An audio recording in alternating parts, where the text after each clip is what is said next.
Hello guys, তোমরা সবাই কেমন আছো? আশা করি সবাই ভালো আছো। এটা আমার ফার্স্ট ভিডিও, জানি না কেমন হবে।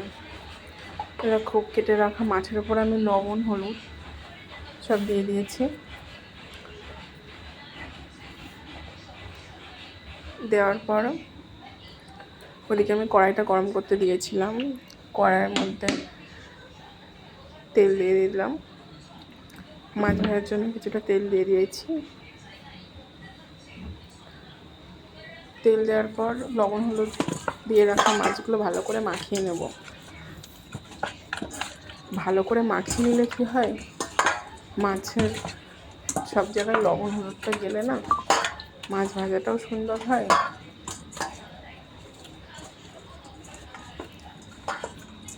কোনো দিকটা বাদ থাকবে না। তাহলে ভালো করে হাত দিয়ে মাখিয়ে নিলে,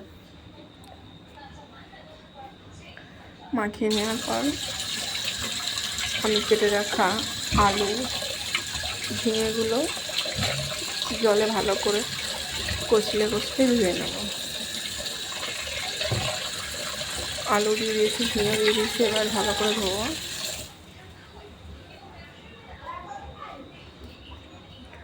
ধোয়ার পর এরকম আমার বন্ধুরা আমার ধোয়া কমপ্লিট। ওই ঝিঙে, এই যে আলু, তেল গরম করতে দিয়েছিলাম মাছ ভাজার জন্য, তেল গরম হয়ে গেছে। এখন দিয়ে একটু নেড়ে নিচ্ছি, চারিদিকে দিয়ে দিলাম তেলটা।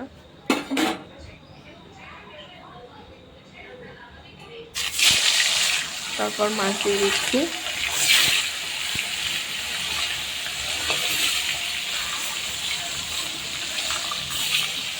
এটা কী মাছ বলো তো তোমরা? এটা তেলাপিয়া মাছ।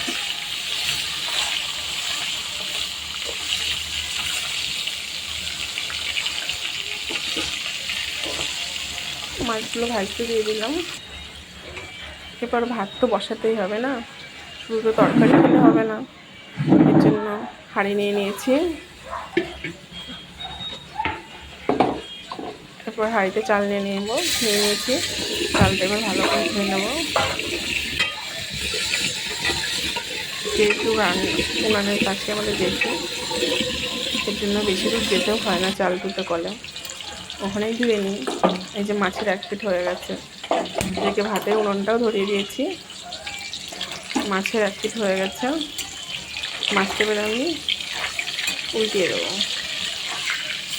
এক পিঠ যেহেতু ভাজা হয়ে গেছে, এবার আর এক পিঠ তো ভাজতে হবে, এর জন্য তো উল্টাতেই হবে না।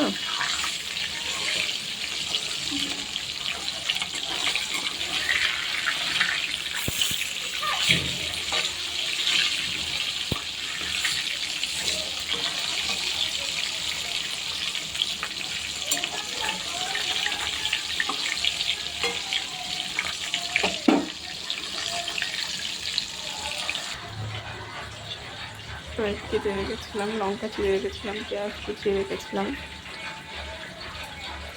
এই যে লঙ্কা কুচি, এই যে পেঁয়াজ কুচি, এই যে পাঁচফোড়ন,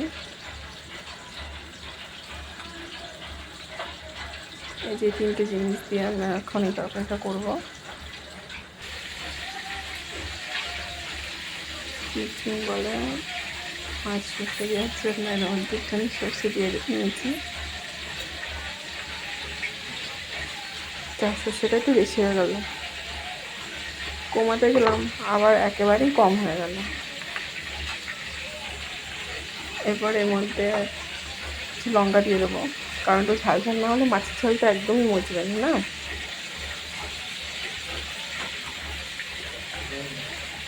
তারপর এর মধ্যে কয়েক কুচি রসুন দিয়ে দিলাম।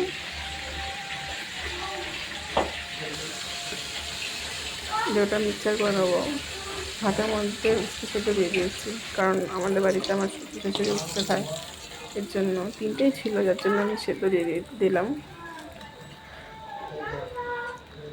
দেখো গাইস, মাছগুলো কেমন ভেজেছি। কিছু হোক না হোক, মাছগুলো তো ভাজা হয়েছে। বলো তোমরা বন্ধুরা কেমন হয়েছে। এরপর ওর মধ্যে পাঁচফোড়ন দিয়ে দিলাম। পাঁচফোড়ন দেওয়ার পর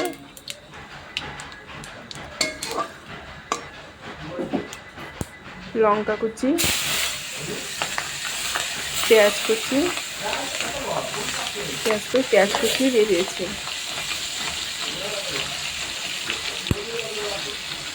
এবার একটু তেলে নাড়াচাড়া করে নেব। আমার আওয়াজটা ঠিক আসছে কিনা বলো, কারণ আমাদের এই শান্তিপুরে ম্যাক্সিমাম লোকেরাই সব পারলুম তাঁত বোনে, যার জন্য আওয়াজ আসছে। ওই আওয়াজের জন্য আমার কথাটা শোনা যাচ্ছে কিনা একটু বলো। দেখো, তোমরা বললেই তো আমি বুঝবো যে আমার এটা খারাপ হচ্ছে কি এটা ভালো হচ্ছে। দেখো, আমি ওটা ভেজে নিচ্ছি লাল লাল করে।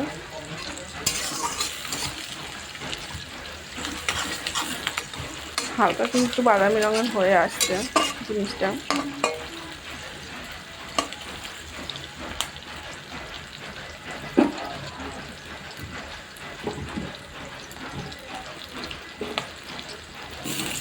এবার এর মধ্যে আমি আলু অ্যাড করে দেবো।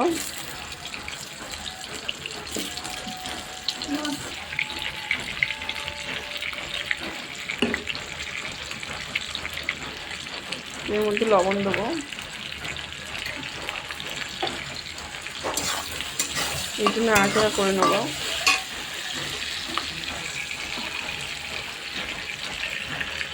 এর মধ্যে হলুদ দিয়ে দেবো।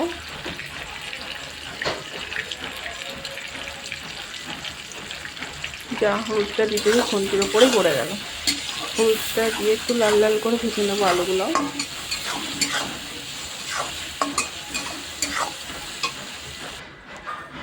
এদিকে বৃষ্টিও শুরু হয়ে গেছে, বাড়িতে কেউ নেই, যার জন্য আমাকে আসতে হলো কাপড় তুলতে।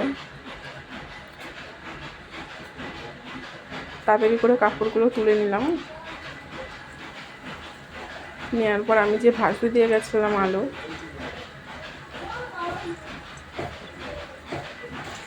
আলুগুলো লাল লাল হয়ে গেছে।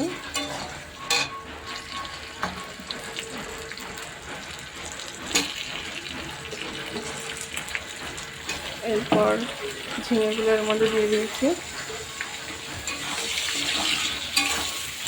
ঝিঙেগুলো অল্পতেই তো একটু নরম হয়ে যায় না, এই জন্য বেশি ভাজতে হবে না।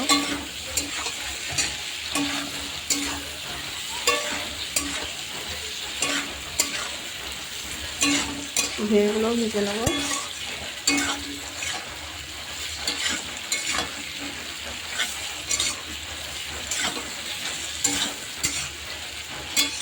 ভালো করে তেলে কষিয়ে নিলে তরকারিটা খেতেও ভালো লাগে, রান্নাটাও খুব সুন্দর হয়।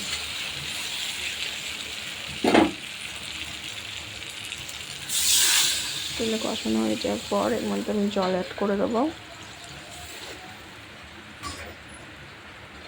মাছ দিয়ে দেবো একটু ফুটলে।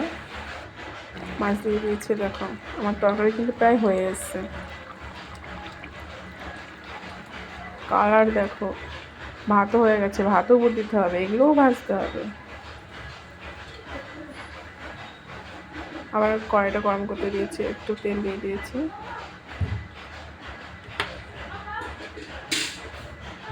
তেলটা গরম হলে আমি 5 ফোড়ন দিয়ে দেবো, কারণ মাছের ঝাল তো করতে হবে না।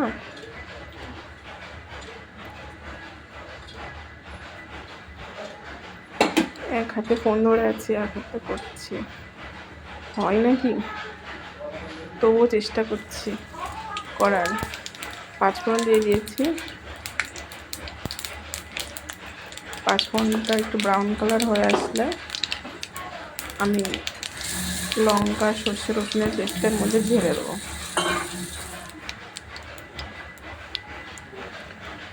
এই যে ব্রাউন কালার হয়ে এসছে, এর মধ্যে আমি পেস্টটা ঢেলে দিয়েছি মশলাটা।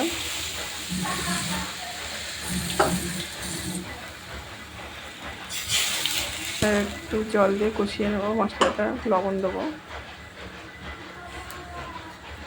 হলুদ দেবো। এবার একটু হলুদ দিয়ে দেবো।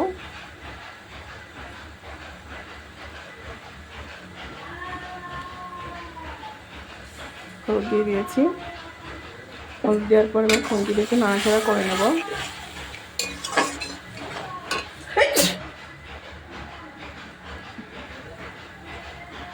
এবার এর মধ্যে একটু কাঁচা তেল দিয়ে দেবো। দেখো বন্ধুরা, মাছ ভাপা, ডিম ভাপা কিংবা একটু আলু চচ্চড়ি নামানোর আগে যদি একটুখানি কাঁচা তেল দেওয়া যায়, গন্ধটা যা দারুণ হয় না, খেতেও খুব সুস্বাদু হয়। এরপর এর মধ্যে মাছগুলো আমি অ্যাড করে দেবো।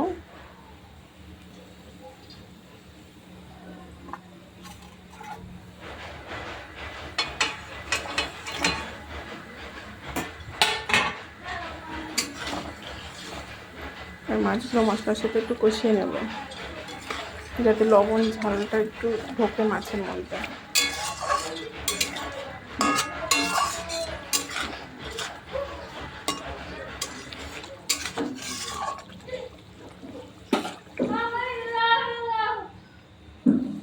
মাছের ঝোলটা ফুটছে, এগুলোও ভাজবো। Final look.